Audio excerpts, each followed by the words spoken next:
This is Better Business Coach, session number 18. This is the Better Business Coach Podcast, your source for critical sales training, proven education, and actionable worksheets, all downloadable for immediate use. We work hard so you don't have to. Now your host, the rapid growth guy himself, Matthew Pollard.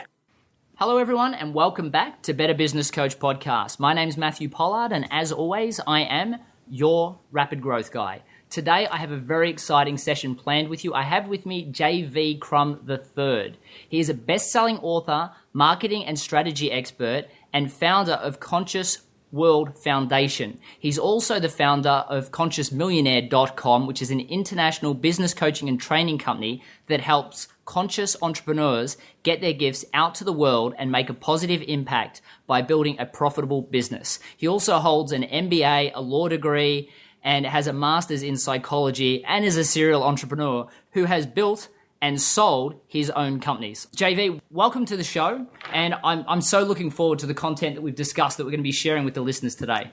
Well, Matthew, thank you for having me on the show. And first of all, I want to tell you how much I personally love your new podcast. It is such great information. I think every coach should be listening to it.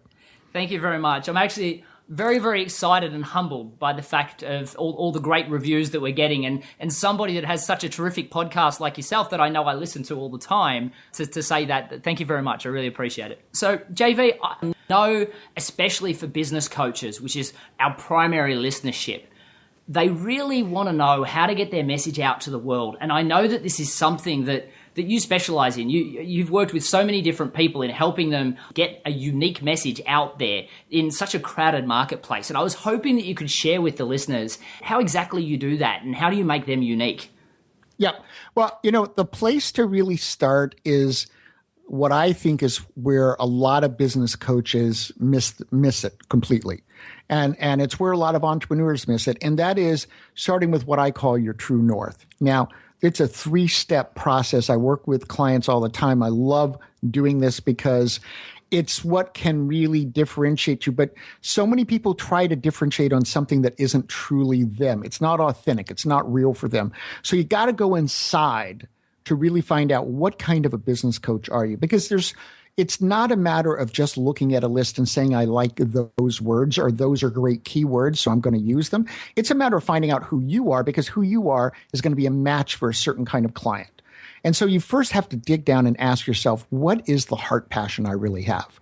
Now, heart passion is pretty easy to understand because heart passion, you just put your hand on your heart and you ask yourself, what is it that you're so passionate about that you would do it all day long, lose complete track of time, and you do it for free because you get so much joy from it. Now, when you can say all of those, you do it all day long, lose track of time, and you do it for free, you're on the road to your heart passions. But now ask yourself, what is the difference I want to make? What's the purpose? So think of purpose as there's 2 or 3 differences that you'd really like to make. Now, in my case, I like waking people up to their potential. And I would do that with adults, with children, with everything that I do. In fact, it really comes down to personal growth and awakening to potential and giving people tools so that they can do something with that potential that really matters to them, to other people, to the world in which we live. So for yourself, there's going to be some difference that if you leave this earth and you haven't completed that difference, you're going to feel like you missed the whole boat, that you had not taken the true path for yourself. And then you got to look at your strengths because each of us as a coach has different strengths. I'm really great at mindset and strategy and execution. And so that's what I focus on. Now, Matthew, you're really great at you're such a good salesperson. And I love sales, but I love the mindset even more. And you really have focused on sales. So you're going to focus on sales. If you're listening to this, you have some specific strengths that are so natural for you that while you've probably gone and gotten training in them because you love them and you want to be your best, the truth is you probably did them better than 80% of the world before you ever got a moment of training because they just came to you. I can think strategy in my sleep. It's just easy for me.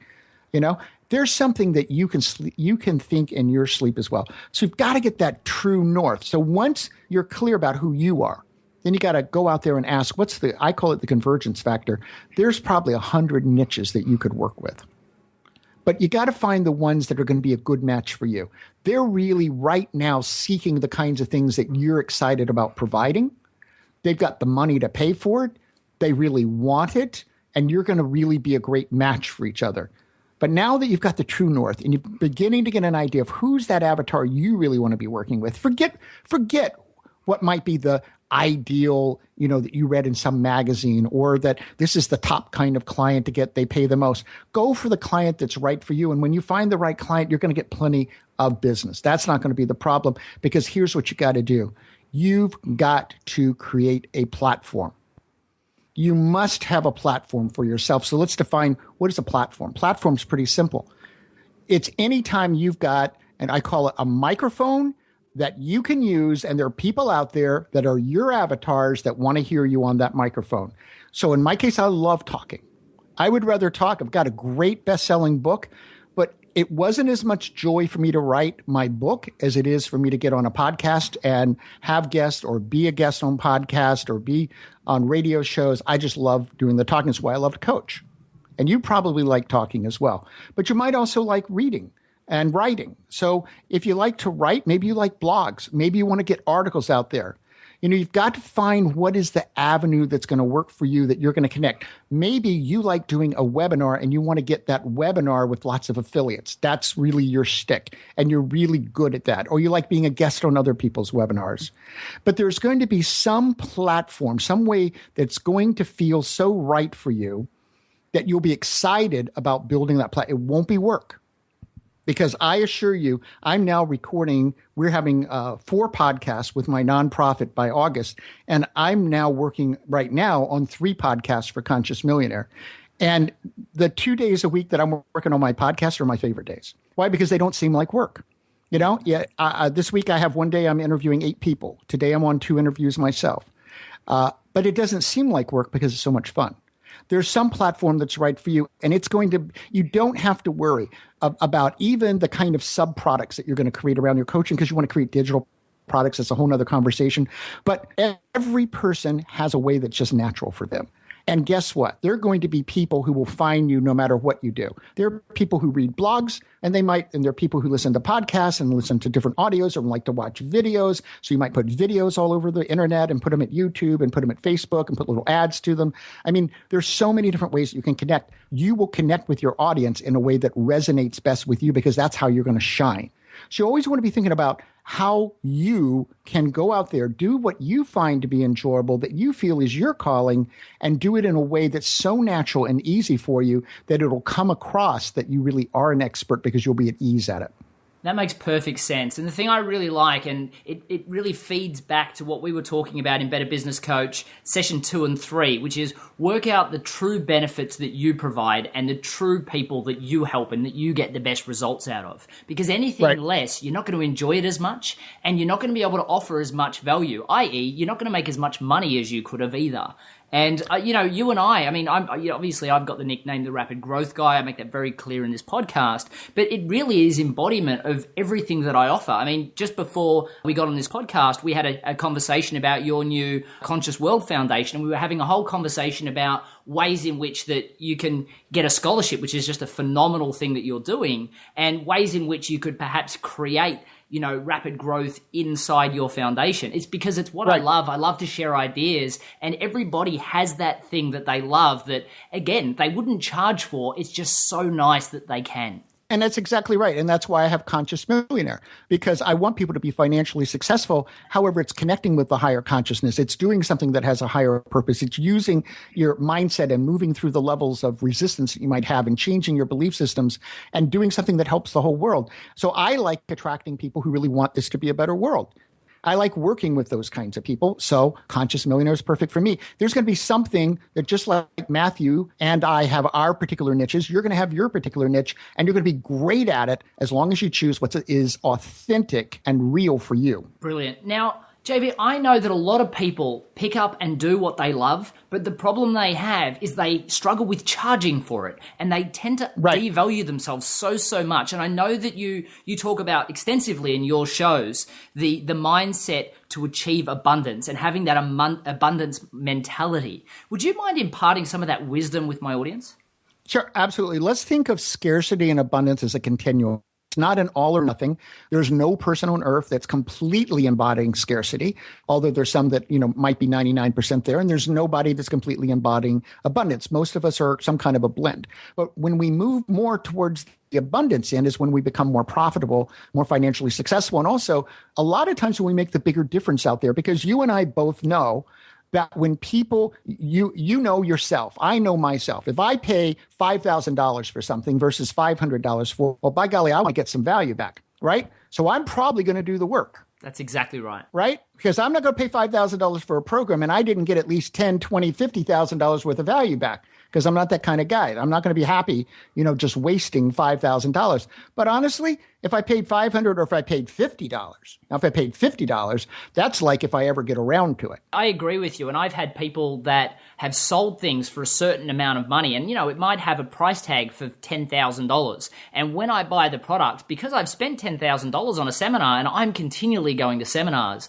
I will always complete it. And there are other people that offer me their seminar for free on the basis that I may pick up consultation with them or something in the future, and I never even get through their seminar because I just didn't value it as fully as I probably could have if they had have charged me for it. So I was going to segue into a lot of people have trouble with them feeling like they're imposing on people though and devaluing the true benefits that they can provide. How would you suggest they deal with those situations?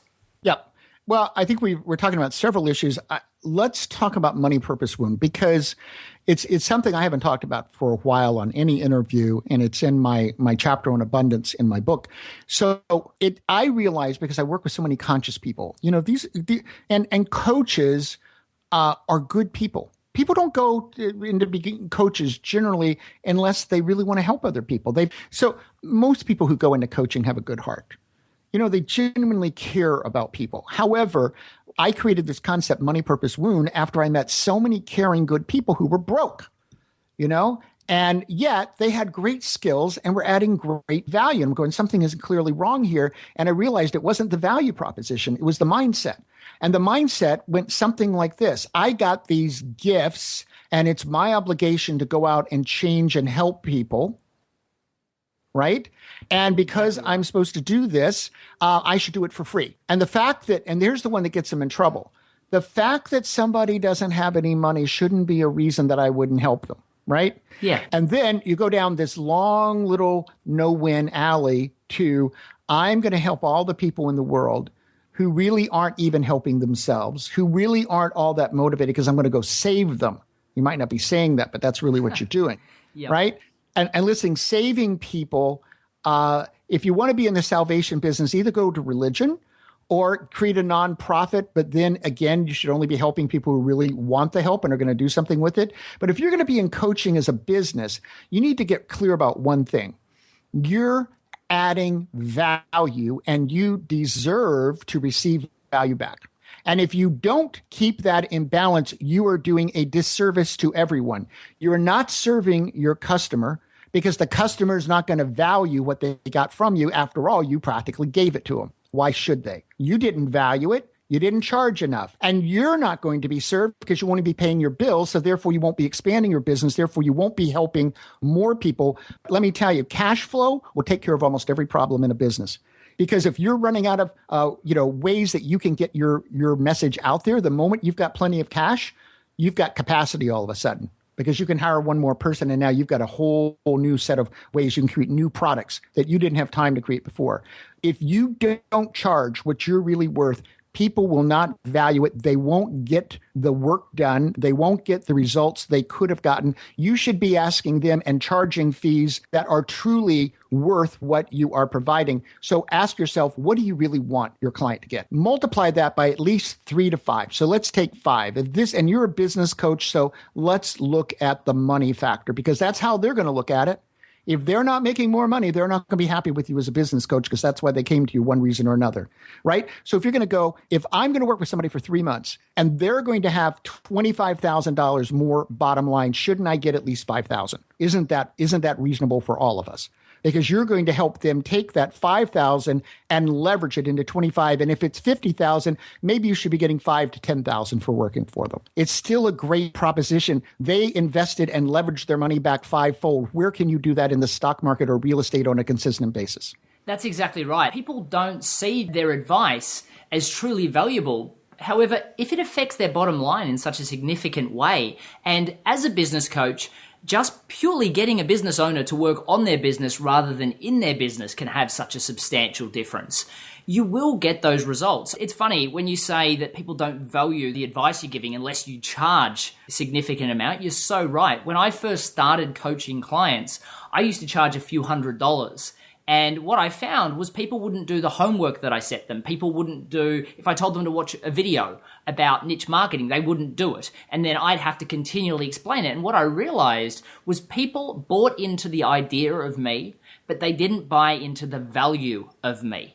And as a result, They weren't doing their homework. So what I then did is I tripled my price. And what I found almost overnight is all of my new clients did all of their homework, and the success I got with them tripled, quadrupled, more than made up for the fact that I was charging more. And that then allowed me to say things like, what I find is any person in sales, niche marketing, and differentiation coaching should be able to pay themselves off within a period of 5 or 6 hours, because the low-lying fruit is generally so obvious to them that they can offer advice that will turn profit lines and rapidly grow a business so quickly.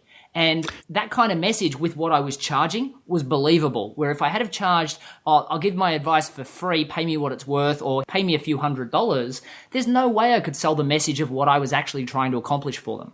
Now, that's the scarcity end of what we're talking about. The scarcity end says there's not enough customers. And there's not enough money to go around. It's a pie, and I'm going to have to fight for my share of it. And therefore, I don't want to charge too much because I may not be able to find anyone. Now, the truth, let's just debunk that one right now, because the truth of how wealth is actually created is it's by adding more value. Period. And last time I checked, there's 7 billion people on the face of the earth, and there's no limit on the amount of value we can all add to one another. Therefore, if you make $1 million this year, and I want you to be thinking that way, how can I bring in $1 million this year, right? You did not take from anyone. In fact, you only added and added and added value to all that you touched, and all the people you touched go out there and they touch people. And their sense of who they are changed and magnified and was uplifted by your work. And now they're going to go out and uplift other people. And it becomes this major ripple. If you add $1 million worth of value or paid $1 million in return, then what you're really doing is adding 10, 15, 20, maybe $100 million of value to the whole world, because everyone's going to go out and touch other people, uplift them. They get more value. They get more value. They get more value. That's how we grow an economy right there. That makes perfect sense, and really important. Just to extract the key principle about what you're sharing there is a coach shouldn't have the mentality that they're taking money from the client. They should have a mentality that they're really giving value for which they get some return, but the echo of the value that they give is echoed eternal in through the client, the client's customers, the client's suppliers, and out to a complete society experience for everybody that's involved in that butterfly effect. Well, and the thing that we haven't touched on that's critical piece of this, but we've kind of hinted at it. So let's bring it out. And that's that you've got to have clear criteria about who you want to work with. And part of that criteria is what they're going to pay you. And part of that criteria is what they have already had a success in their life. Because you and I both know it is a lot easier to take somebody from $500,000 to $1 million, or $1 million to $2 million, than it is from $50,000 to $100,000 in revenue. Just a lot easier, because they have already come to very big differences and already have a mindset that says, and reference points for success. So they're willing to pay more. And guess what? They're going to be a better client, because they're going to get better results. And they're in it. I had a client that in 5 months went from 1 to 2 million in revenue and had 80,000 a month in profits. But it went from 1 to 2 million. That's a whole lot different than going from 1 to 200,000. Yes, you can do that. But I find that the farther up the chain you go in terms of how much success somebody has already had, the better client they typically make, the more that they will pay you, the happier that they are, and the more they're absolutely going to do everything that you discuss with them. JV, thank you for sharing that, because that is so true. And a lot of people struggle with trying to get clients to pay large dollar values per hour when it's a new start business, because there's such a little amount of capital to start. So don't be disheartened when you're asking clients that you meet perhaps out in friendship groups or in networking events if they don't agree that you're worth that specific value. What they're really saying is that they're not big enough yet to be able to work with you. I find that for a lot of the businesses that I work with, depending on their size, they either work with me on a consulting contract or a coaching contract on a month-by-month basis, or will come in and do something like my How to Get More Customers program to get some value straight away, and then go away, start the business, or implement those ideas and come back a few months later once they've reaped the benefits of that advice, and then they're there and ready to want to move into long-term coaching. So don't be disheartened if people are not going to jump on a month-by-month coaching basis straight away if you're going to be charging lots of dollars per hour. You can also change what you charge based on the size of the business, because a corporate business will require a lot more preparation before you go in the door, where a small business may require a lot less. Now, JV, I want to ask you the hard question, which is, it's okay for you. You've got a law degree, an MBA, a master's in psychology, you're a serial entrepreneur, and you've built and sold a bunch of companies, plus you've got a successful podcast. How exactly does somebody that's starting now, who's got no money in the bank, have an abundance mentality? However, I'm looking at the clock and I know we're getting close to 20 minutes now, so I'm going to press pause on this interview and we'll pick that up in the very next episode. So I'm going to post it at exactly the same time like I normally do, so you can move straight into it if you've got time. But for now, thank you so much for listening to Better Business Coach Podcast. If you haven't already, please take a second to post your review on iTunes. I would really appreciate it. All of the wonderful responses that I'm getting on those reviews it's so overwhelming and it's so fantastic to see. So for now, thank you so much for listening today, and I look forward to seeing you in the very next episode. Cheers. Thanks for listening to the Better Business Coach podcast. Head over to MatthewPollard.guru for links, recaps, and any downloadable templates mentioned in this and every show. Also, if you've not already rated our new podcast in iTunes, we'd love your support. Simply leave a review and the star rating you think worthy. Hey, and don't forget to subscribe so you don't miss a thing. Thank you in advance, and see you next time.